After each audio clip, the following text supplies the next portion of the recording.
कि अगर कोई शख्स किसी की बात को चोरी छुपे सुनता है तो अल्लाह तबारक व तआला कल क़यामत के दिन उसके कान में पिघला हुआ शीशा को रख दिया जाएगा। मैसेज को आप चेक कर सकते हैं, उसकी भी कंडीशन है। अस्सलामु अलैकुम रहमतुल्लाहि व बरकातुहू। एक सवाल आया है कि मियाँ बीवी एक दूसरे का मोबाइल चेक कर सकता है या नहीं, उसके एक दूसरे का मैसेज को देख सकता है या नहीं। ये बहुत बुरा ख्याल है लोगों का और ये हमारे सोसाइटी में बहुत रेज आउट होता है, बहुत मशहूर है और इस वजह से कितने रिश्ते भी टूटते हैं। तो मियाँ बीवी के मैसेज का चेक करना ठीक, ये जायज़ है या नाजायज़ है, या फिर मियाँ बीवी के अलावा किसी के मोबाइल को भी चेक करना, ठीक है, किसी की जासूसी करना, तो क्या ये जायज़ है या नाजायज़ है, और चेक कर सकते हैं तो कब कर सकते हैं और नहीं कर सकते हैं तो क्यों नहीं कर सकते हैं। पूरी बात इस वीडियो में आपको बताऊंगा। पूरा इन्फॉर्मेटिव वीडियो है और पूरी बात शुरू से आखिरी तक आपको वीडियो में बता दूंगा ताकि आपके जहन में कोई कन्फ्यूज़न ही ना हो कि बीवी और शौहर के मोबाइल को चेक कर सकते हैं या नहीं, किसी और के मैसेज को चेक कर सकते हैं या नहीं। ठीक है, चलिए सबसे पहले आप सुने कि अल्लाह तबारक व तआला इरशाद फरमाता है वला तजस्ससु। इसका मतलब होता है कि जासूस न करो। किसी की भी जासूसी करने से अल्लाह तबारक व तआला ने मना किया है। अब वो चाहे हस्बैंड वाइफ हो, चाहे मियाँ बीवी हो, कोई भी हो, एक दूसरे के मैसेज को चेक नहीं कर सकते। और ये हर मुसलमान पे लागू होता है। एक मुसलमान दूसरे मुसलमान के मैसेज को नहीं चेक कर सकता। और रसूल सल्लल्लाहु अलैहि वसल्लम ने खुद फरमाया है वला तजस्ससु वला तजस्ससु, दो बार कहा है कि किसी की जासूसी मत करो।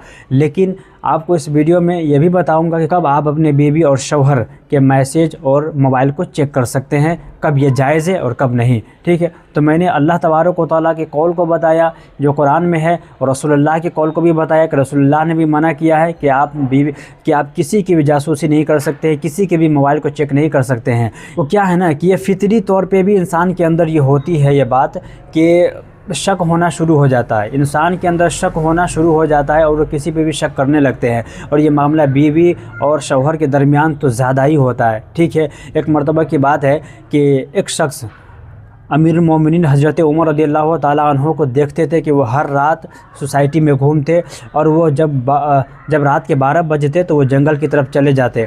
तो उसने कहा कि ऐसा ये क्यों करते। देखिए तजस्सुस उसके जहन में चालू हो गया है, वसवसा, शैतान ने वसवसा डाला और वो एक जासूसी करना शुरू कर दिया और उसके जहन में शक पैदा हो गया। ठीक है, ये इंसान की फितरी तौर पे होती है, इंसान की फितरत होती है शक करना, तो शक करना शुरू कर दिया। तो एक रात जब हज़रत उमर सोसाइटी को एनालाइज़ करने के लिए गए, सोसाइटी को देखने गए कि सब ओके है या नहीं है, तो वो शख्स भी हज़रत उमर के पीछे पीछे चले जाते हैं। हज़रत उमर एक खैमा के अंदर जाते हैं और कुछ देर अंदर रहते हैं, फिर बाहर आ जाते हैं। ठीक है, तो उस वक्त जब हज़रत उमर बाहर आते हैं तो ये जो जासूसी कर रहा था वो खैमे के अंदर जाता है और क्या देखता है कि एक बूढ़ी औरत है जो बहुत बुज़ुर्ग है, यानी बहुत उम्र दराज हो चुकी है, बहुत ओल्ड हो चुकी है, उसकी उम्र बहुत हो चुकी है, न जिसमें ताकत है न चल सकती है और चेहरे की झुर्रियाँ झलकने लगी है। मतलब वो बहुत ज़्यादा कमज़ोर हो चुकी है, उसके जिसमें ताकत नहीं बची हुई है कि वो कोई काम कर सके। तो हज़रत उमर के बारे में उन्होंने पूछा ये जो शख्स हर रोज़ आपके घर में आता है वो कौन है। उन्होंने कहा मुझे नहीं पता, लेकिन मैं उसको बेटा मानती हूँ। मेरे बेटे जैसे हर रोज़ आते हैं और मेरे घर के काम कर देते हैं, मेरे ज़रूरियात होते उनको पूरा करके वो चले जाते हैं।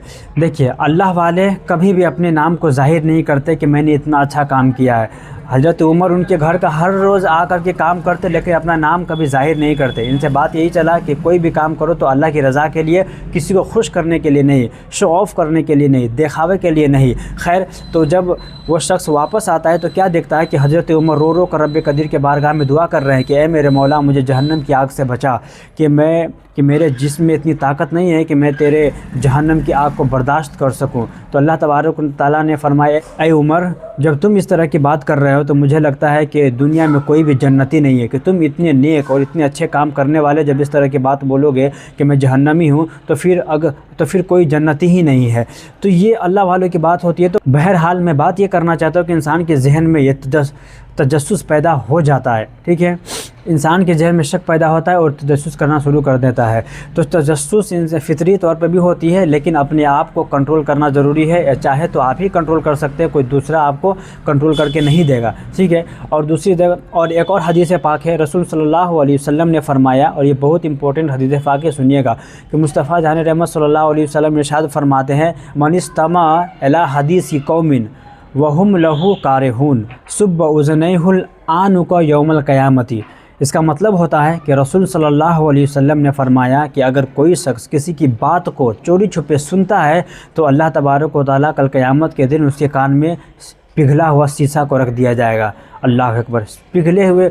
पिघला हुआ शीशा को किसी के कान में रखेगा, वो बर्दाश्त कर पाएगा इतने बड़े अजाब को?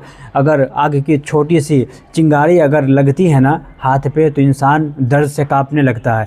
अल्लाह तबारक व तआला और रसूलुल्लाह ने रिश्ता को जोड़ने को कहा है, रिश्ता को तोड़ने को नहीं। अगर मियाँ बीवी का मामला होता है कि आप मोबाइल को चेक करते हैं, मैसेज को चेक करते हैं, तो इससे क्या होता है कि रिश्ता टूटने का अंदेशा होता है। ज़ाहिर सी बात है, तलाक़ का धमकी दिया जाता है। अगर बीवी चेक करती है तो तलाक़ का धमकी, अगर शौहर चेक करता है तो बीवी की तरफ से अलग अलग धमकी आने लगती है, बदतमीज़ी करने लगती है। तो इससे क्या होता है कि रिश्ते में दरार पैदा होना शुरू हो जाता है, रिश्ता में तफर्रुक़ पैदा हो जाता है, रिश्ता में मुतज़ाद पैदा हो जाता है। तो इस तरह की बात तो ऐसा काम ना करे जिससे रिश्ता टूट जाए। इससे अल्लाह तबारक व तआला और रसूलुल्लाह बहुत नाराज़ होते हैं। ठीक है, अल्लाह भी नाराज़ होता है और रसूलुल्लाह भी नाराज़ होते हैं। तो इस तरह का काम ना करें।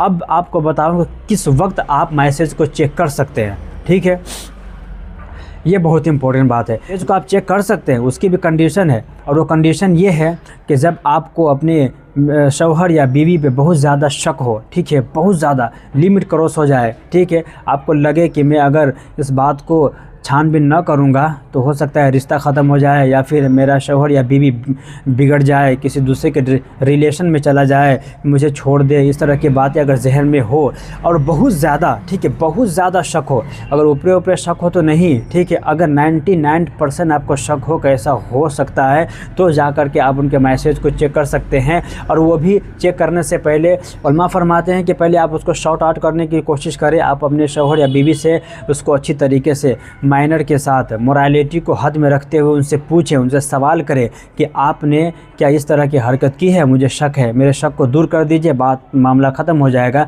मैं बात को आगे नहीं बढ़ाना चाहता, प्लीज़ इस बात को ख़त्म कर दीजिए। ठीक है, तो इस तरह की बात करके अच्छी तरीके से पोलाइटली माइनर के साथ पहले उनसे बात करें, पूछें। अगर फिर भी नहीं वो बता रहे हैं तो आप आगे जाए, उसके मैसेज को चेक करें रियलिटी को जानने के लिए, ताकि रिश्ता ख़राब ना हो और आपके हाथ से अपनी बीवी और शौहर निकल ना जाए। तो रिश्ता को कायम करने के लिए अगर बहुत ज़्यादा शक हो तब मैसेज को और मोबाइल को चेक कर सकते हैं, वरना जायज़ नहीं है। अगर आपके जहन में कोई भी बात हो, कोई मसला हो तो ज़रूर पूछिएगा, इंशाल्लाह मैं उसका जवाब दूंगा। अस्सलामु अलैकुम व रहमतुल्लाह।